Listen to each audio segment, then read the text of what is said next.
When I take psychedelics, I always do it in a shamanic style, usually at night, usually alone, in nature if possible, and then I watch. I pay very close attention. I use my mind as an alchemical vessel for carrying out observations on the union of spirit, my personality, and matter, the physical matter of the substance that I'm ingesting. Nothing in human experience is as much like the singularity as a psychedelic experience. In a way, it's a microcosmic anticipation of this macrocosmic event in history. When we take psychedelics, we undergo a mini apocalypse, a mini revelation, and it positions us then for these larger events in the historical time stream.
What can we expect in the coming decades?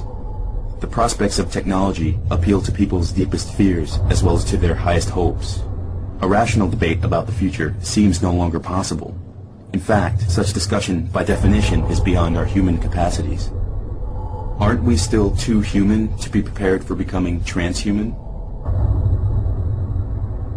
It is an enormous privilege to be alive right now and to be a part of this movement. And it's a very difficult time. I don't deny that at all.